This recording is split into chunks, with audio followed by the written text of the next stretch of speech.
Welcome back for another episode of Flipping the Lid. You know what we do here. I'm not even going to give you the rundown because you've already understood by the now that we look deep into people's lives and we try to extract the stories that are relevant. Today, I'm super excited because the individual that's here with us today is not only a very close personal friend, he's been a mentor, and he's having massive impact in the world. He's also somebody that has personal experience losing over $100 million, having to understand how to go inside and unpack the stuff that's keeping him stuck. Remove the trash from his past in a place that he could then propel forward to be able to elevate and empower over 1 billion people as quickly as possible to be happy in their lives and to create more wealth, more freedom, more fun, and more connection. And so, brother, man, I'm looking forward to jumping in with you today, Dave.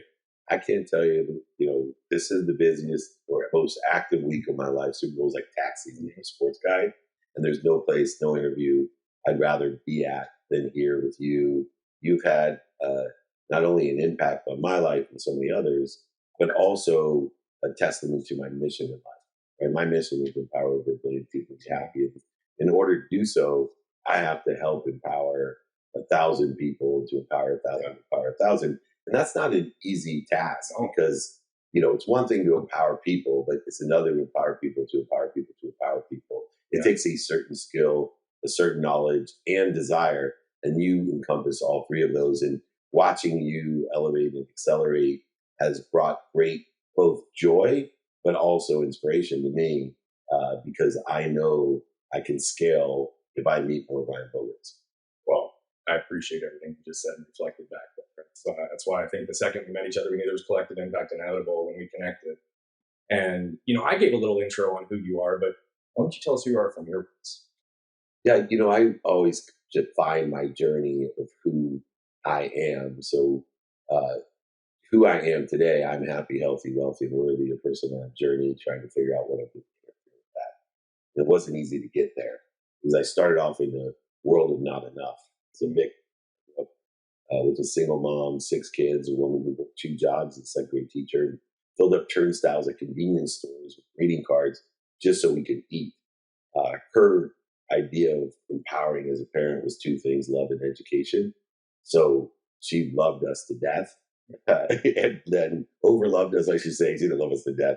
I would just say overloved us. And I think a lot of people probably resonate with that with me. Hopefully think of their parents or parents. Yeah. And then also education. You felt as if in order to get out of the victim, the not enough world that I was born into, that education was going to be the vehicle in which all of us could do. And so my siblings all went to the Ivy Leagues, graduated summa cum laude.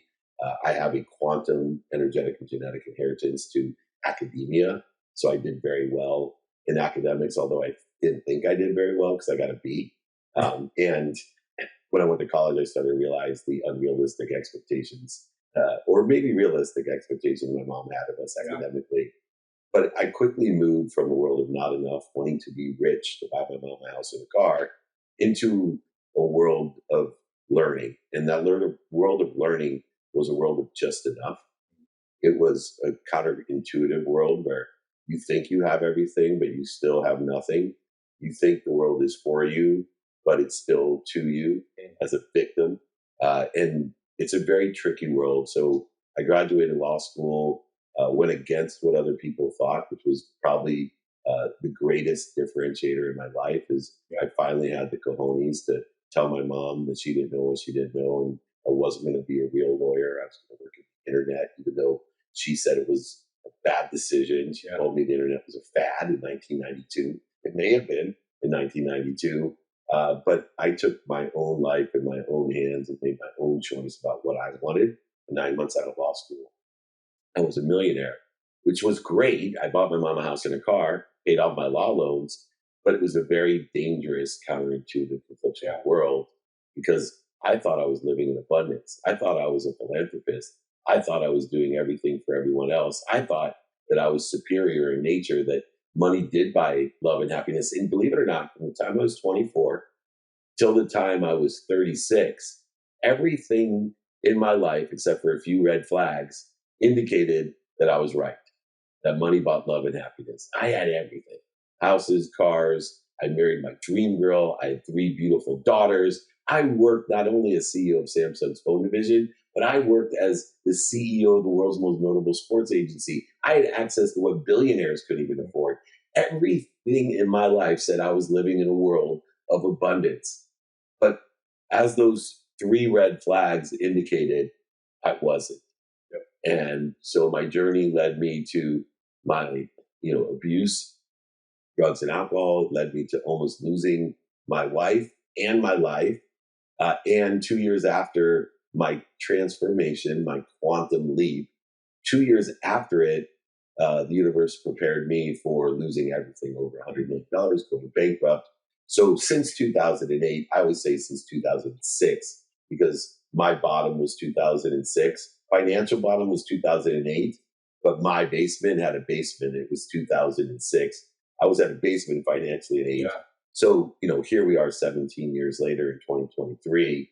I've been on a journey of enjoying the consistent, persistent pursuit of my potential, living in not a world of not enough as a victim, not a world of just enough for me, the foolish world of transaction, giving to receive, everything a trade and negotiation, as they say in Latin, quid pro quo, a scarce world of just enough.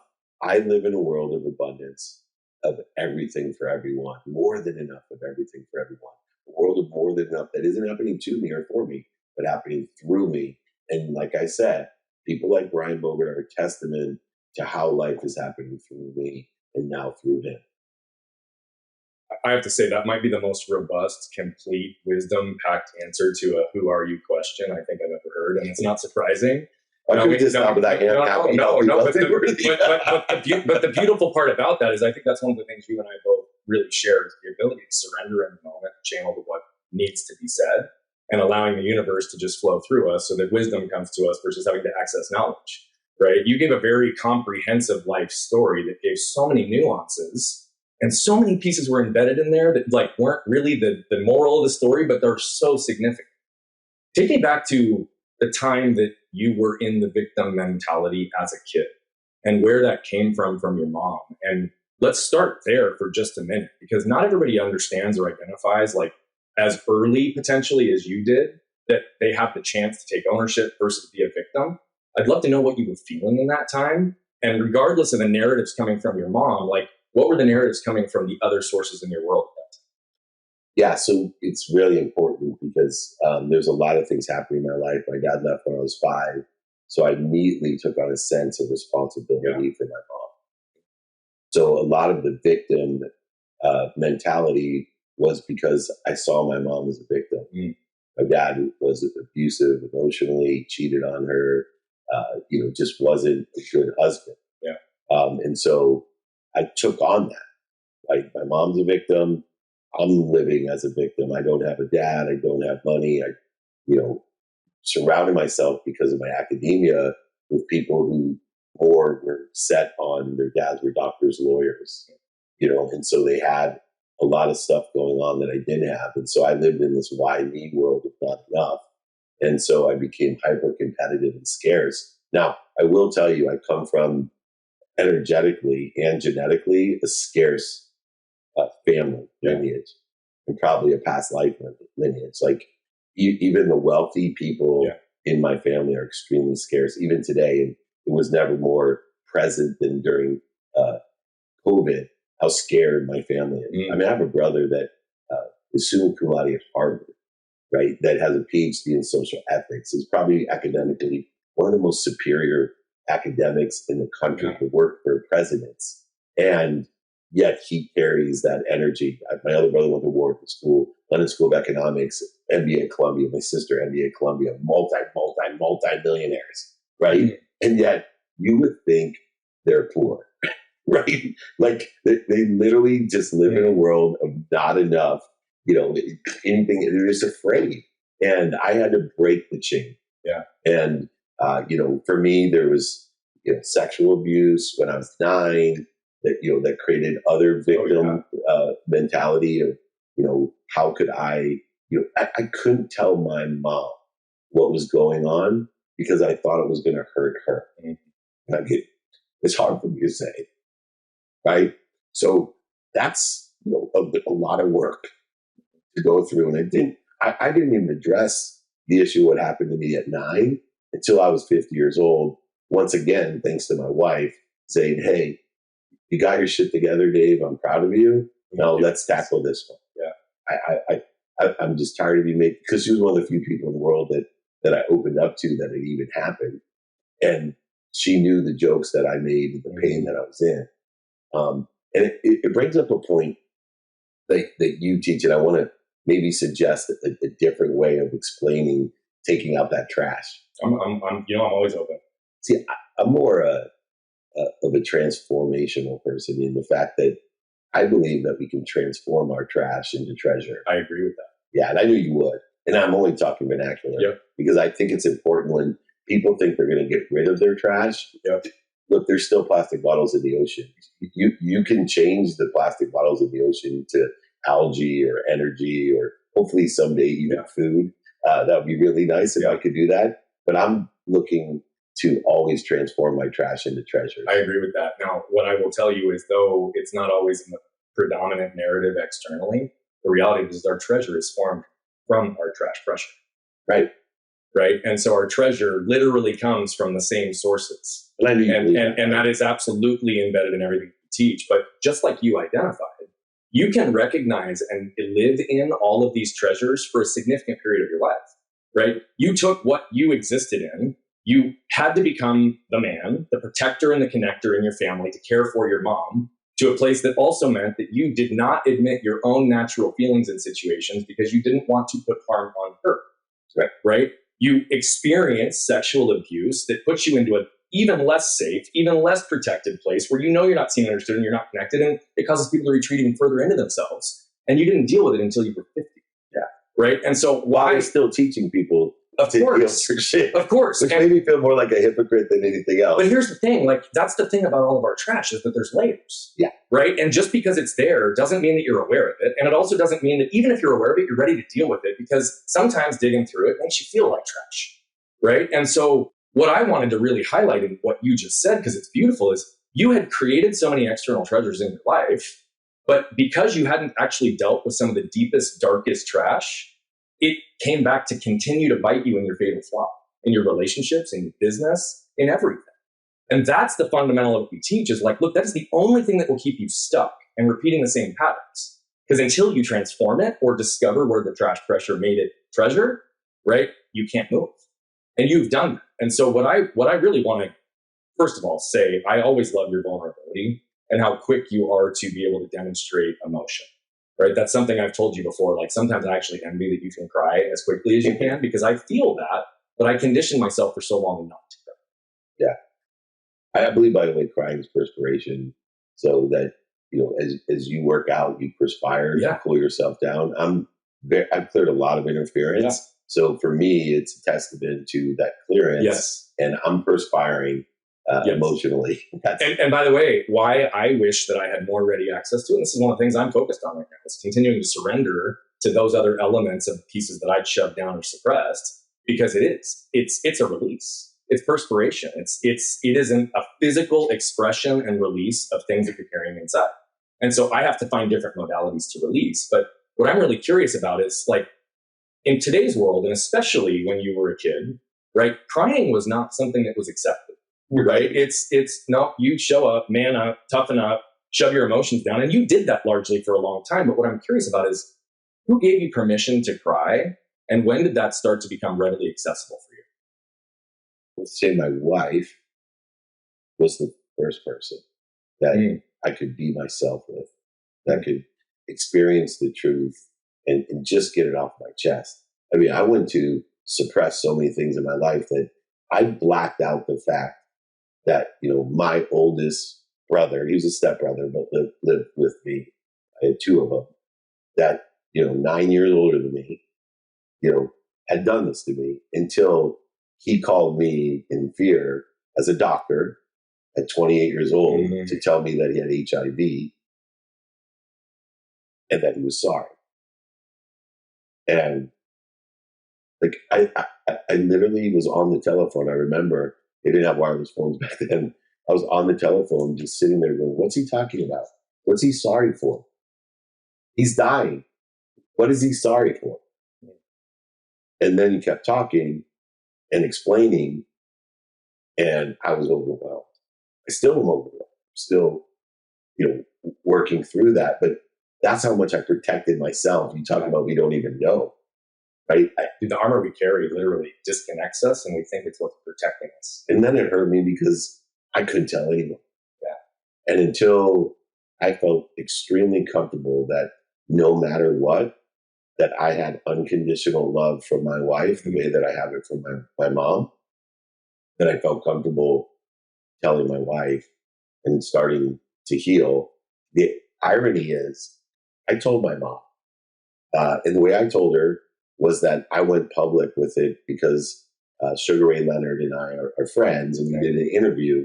And he said, it was funny, I was doing an interview with Todd Bridges, and Todd Bridges was abused as a child.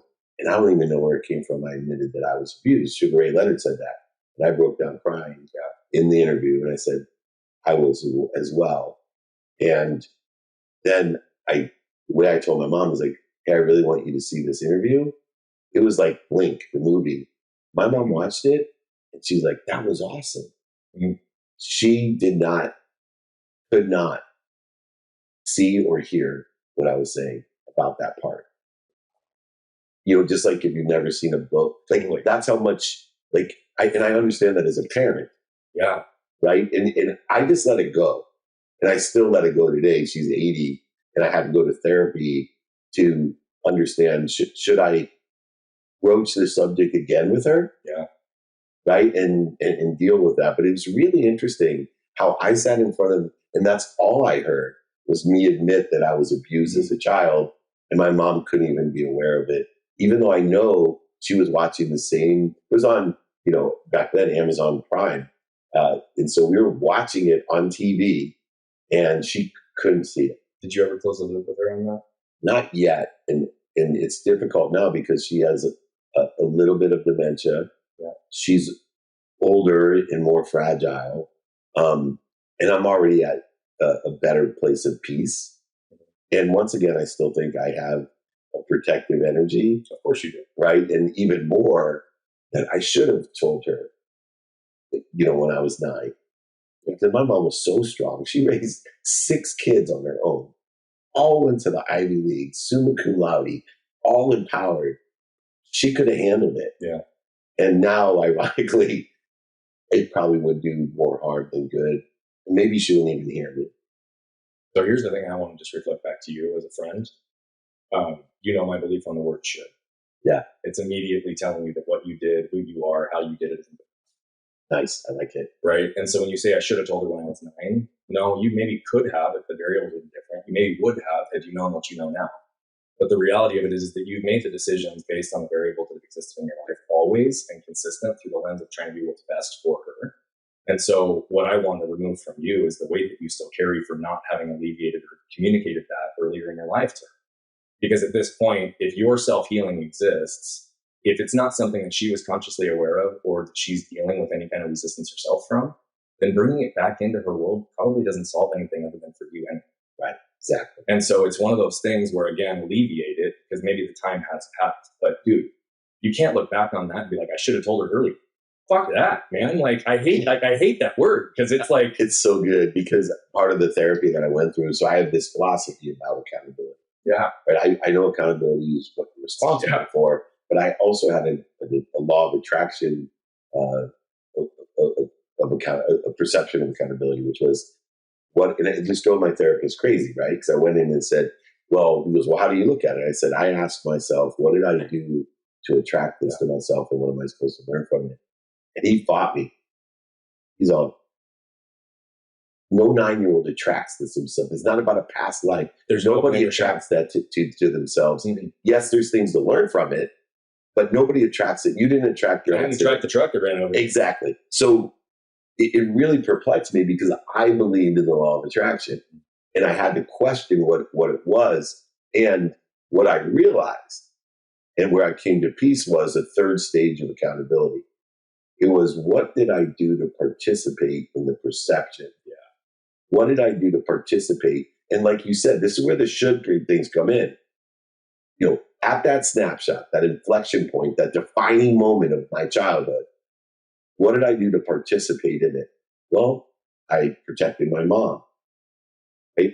I protected self. I was gonna say that's right? starting. Yeah. I protected community. I protected brand, family brand. Right? I protected, and so that's how I participated in it. Now, today I don't want to participate in that perception anymore. Yeah. I don't want to. Maybe at some level I do my mom. I still want to participate in a perception that I am a protector of the person who gave me life and that's protected me.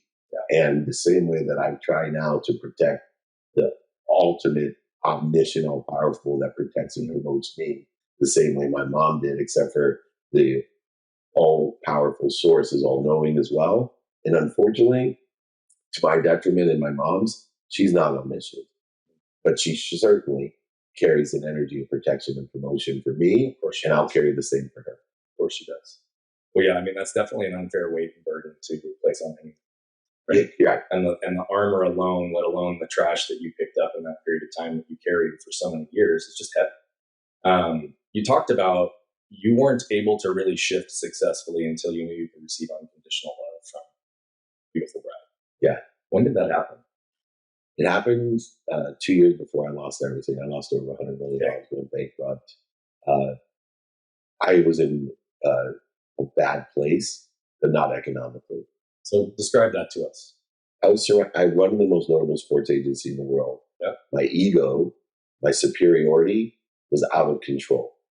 And so because I was living a glamorized loneliness, where what I mean by that, a lot of athletes and celebrities and entertainers live a glamorized loneliness where everyone wants to be them or have their job, and yet they're still living their life and they know their truth. So I was alone trying to mirror the success that others thought that I had by surrounding myself with the wrong people and wrong ideas. I was partying way too much and lying and cheating, manipulating, overselling, back-end selling, which is quantum to my nature, the addictive personality that I was born with, energetically and genetically. My dad was a compulsive gambler.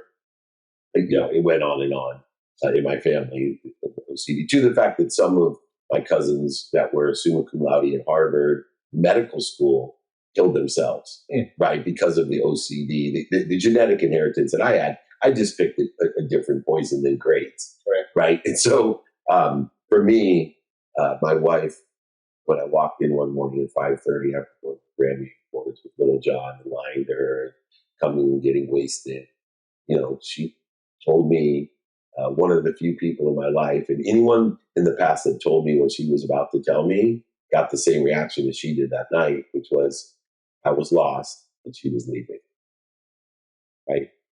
So I was told by my dad I was lost. I told by my mom I was lost. I told by my best friend I was lost. Now I was told by my wife, quite unequivocally, that I was lost and she was leaving with my children. And my initial reaction was the same as I told the other people over the last 6 or 7 years.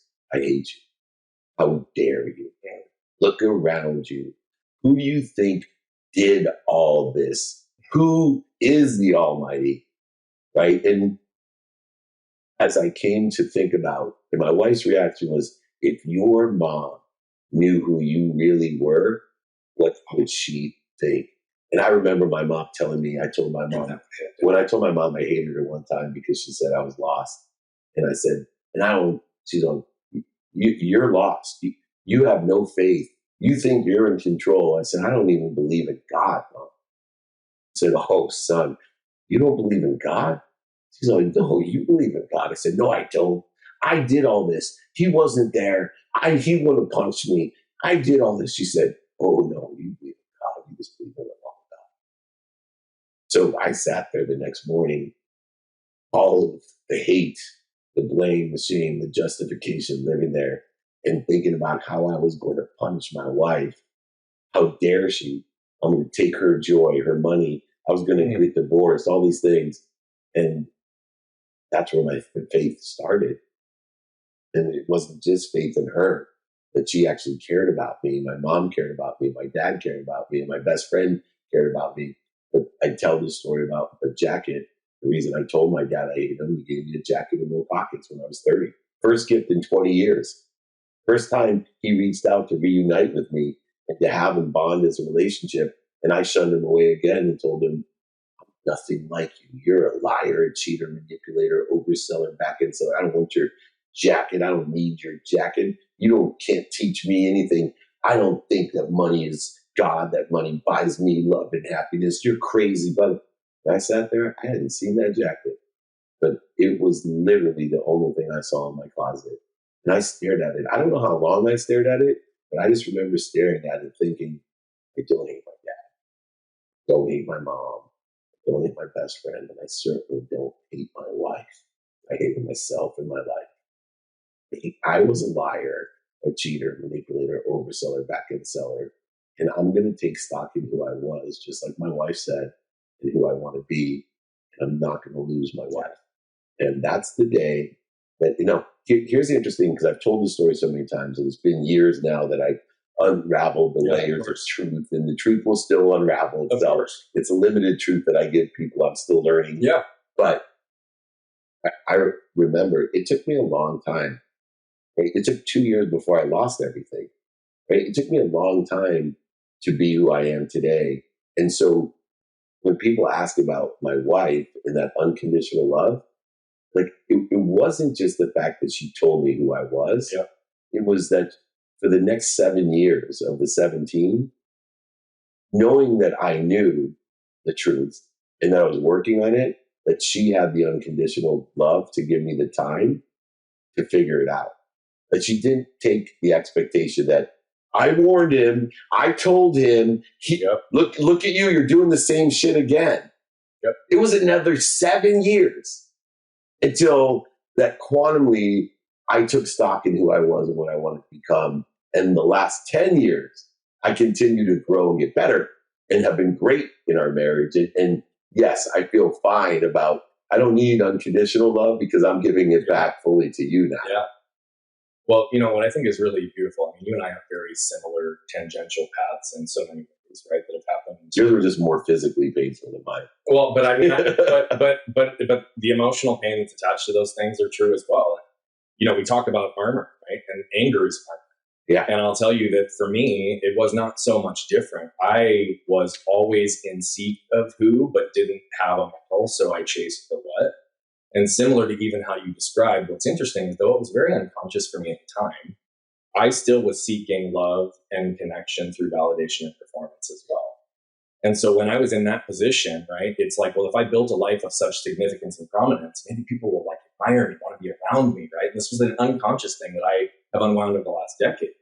But again, that's all through that ego-based consciousness and the armor and the protection that comes in here, right? You talk about anger and the reactions that took place. Anger is something that I had to unpack. I didn't even know it existed. And again, my wife sat on my back patio and basically told me that I was the reason, or the main reason, that contributed to her losing who she was because of how I showed up, all the damage that I created. I used to believe that my wife, in moments when I was dealing with anger, I would have these blip moments where I would be like, gosh, she's so weak. And when I realized the power of my energy and the intensity of my anger, and the fact that anger is armor designed to push everything and everyone away from you, because it's the self-preservation from being abandoned and sexual abuse and having all the stuff, right? Like it all comes from the trash. So once I realized, when I started to diffuse and see that she put up with me for as long as she did, with as strong as I was, there's nothing other than absolute, probably one of the strongest women that could exist on this. I'm really curious. You, I know, have shifted so many views and gratitude and appreciation towards your wife through this period of time. When you talk about it, took 7 years until you really started to shift into caring for her and having the gratitude and appreciation to exist in yourself. What did that 7 years look like in your marriage, in your family, in your business, and most importantly, in here? This is a critical component of what I teach and what I've learned, because the human capability is interesting, and I look within the aspect of the human capability that behavior is an energy just like money. I mastered the energy of money, and I still have. And understanding how to utilize that energy with very little resistance. But I hadn't with behavior. And so what I learned about my behavior from a starting point of fear that I was going to lose what I loved the most, my wife and my kids. My behaviors created progress. But the human capability, I did not see progress. And if I can't see my own progress, then my wife couldn't see the progress as well. And so what the 7 years looked like was the incremental realization of the progress that I was making, indicative by my behavior. And so the forgiveness that she could have for the actions that I took were compensated and elevated by showing her that more and more of my time was spent in good behavior and less of my time was spent in bad behavior, allowing me to have an epiphany or realization now over the last few years that the only instant result of behavior is progress in alignment with the trajectory of that behavior. Therefore, everything that I live with and teach and empower is to utilize behavior in the consistent, persistent pursuit of my potential with an open mind, open heart, open hands, and control of the mindset, heart set, and handset that is utilized in order to effectuate three things that energy does. And I've studied, this doesn't come simply when I tell you what it means, because I'm still unraveling it. I've studied hundreds of hours about this. There's three things that energy does. It aggregates, it collects on itself. And I use money as my baseline to learn how behavior does the same thing. It also compounds on itself, which creates exponentiality. And then it accelerates upon itself, which allows things to happen faster and faster and faster. All three things are humongous in the pragmatic world. Yeah. And so when I realized that behavior has three properties of aggregation, compounding, and acceleration, then all I do is use this analogy that takes people back to money, which no coincidence that Einstein, the core of relativity and the core of his own E equals MC squared, the core of his scientific beliefs are under the rule of 72, which is the rule of aggregation, compounding, and acceleration.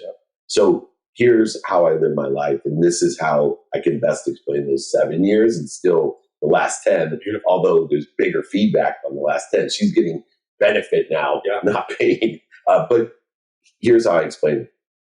I started to give $1,000 on my birthday of energy towards who I wanted to be, and $100 every month of energy towards who I wanted to be, knowing that with money, that if I gave $1,000 to my child when they were born and $100 a month and $1,000 every birthday, that they would have over $2 million in 18 years. So here I am, almost 18 years. My wife's getting the benefit of $2 million worth of good behavior, to be a good husband, to be a good person, to have faith, instead of having $2 million of pain into lying, cheating, manipulating, overselling, back-end selling, and being disappointed. How do you define good and bad behavior? I don't necessarily, I love the idea of good. So good behavior is defined in the trajectory of what I think I want.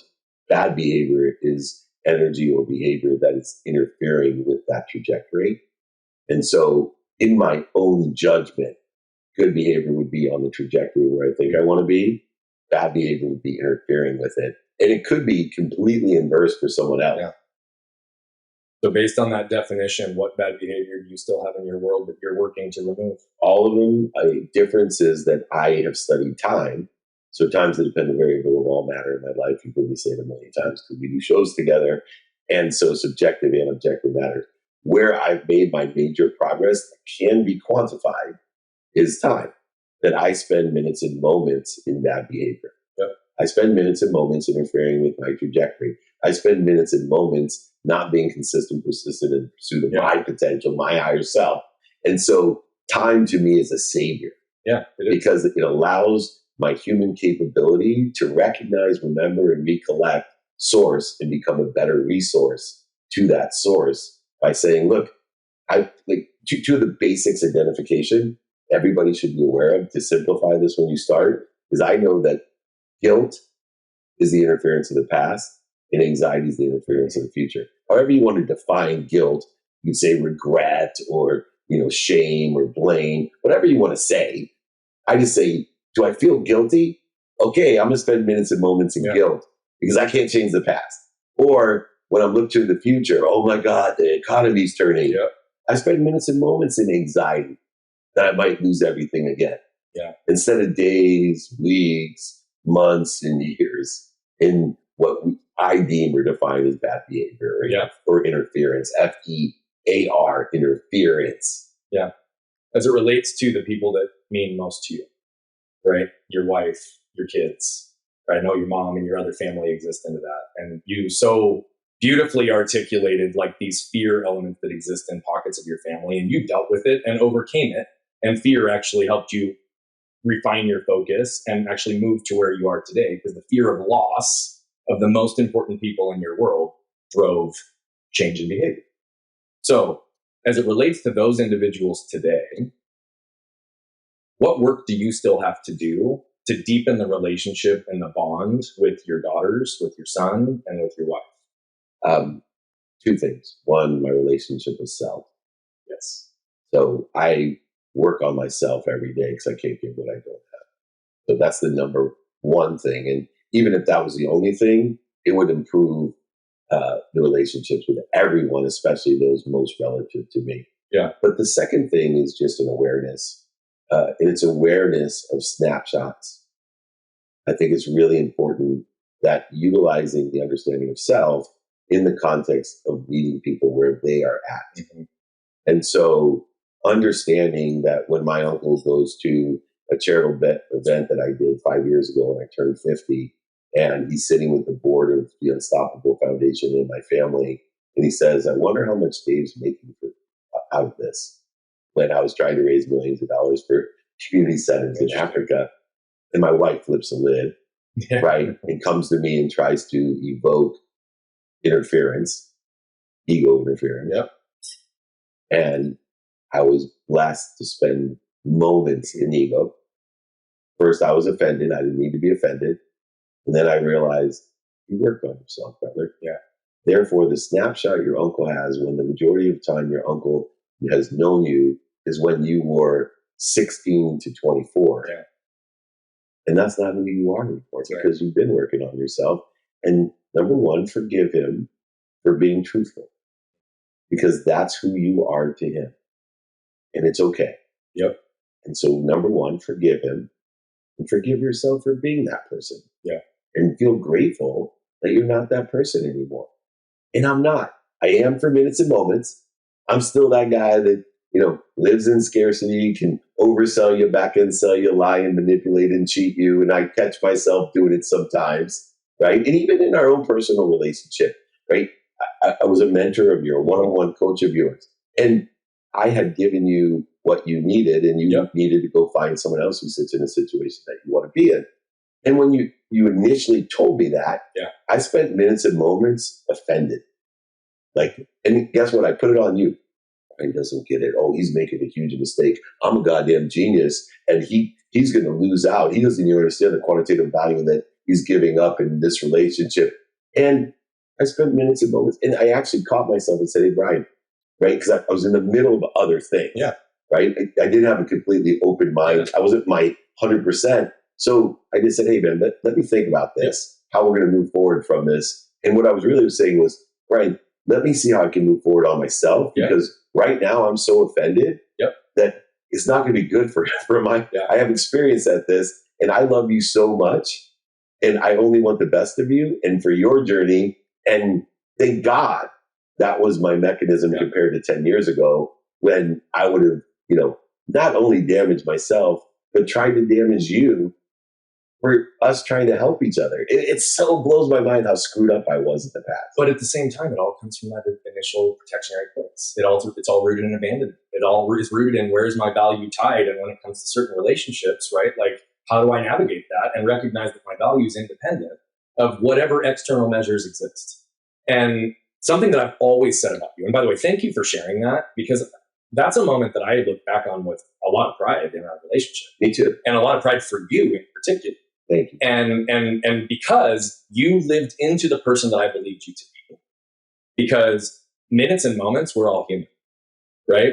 But what I've always said to everybody, always, and everybody's always asking me this, like with our relationship, they're like, man, how'd you get so close? I'm like, we just connect, right? Like it's just deep. Day one, and I do that with other people, and you do that with lots of people, and so it was great. But I also said the other way that I can exist with Meltzer in the levels that I can always is because I genuinely believe that he will never intentionally create damage in my world, and if he does, he will create repair. If it's unintentional or intentional, he will create repair. And that's something that I can't say for so many people. Many people create damage and don't seek repair. And I look at it like, look, we're all going to inevitably create damage. It's only in the repair that matters. Yeah. And so for that, I'm really grateful that you went there because you do that frequently in your life. When you fuck up, yeah. And I've seen you do it a million times on our shows. You're like, man, I snapped at my daughter today. I was at a football game and I was distracted and Miles wasn't paying it. Like, right? You literally just own it.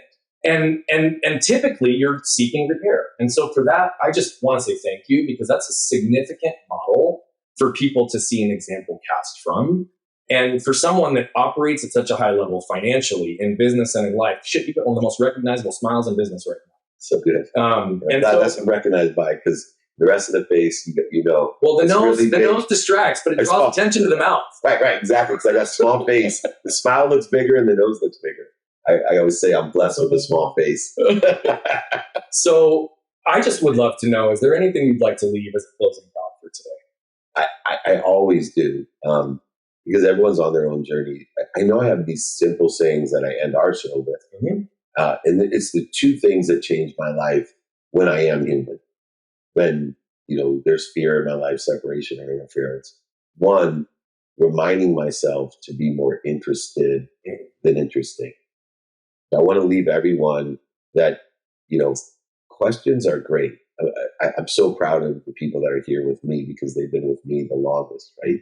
These three people that are here.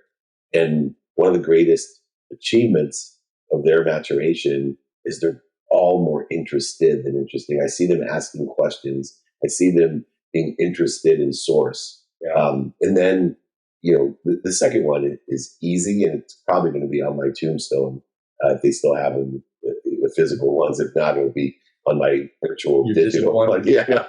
And if I was a tattoo guy, it would be my tattoo. And it would say, be kind to your future self, ... Do good deeds. Someone asked me the other day, hey, I got all this crypto. What should I convert it into?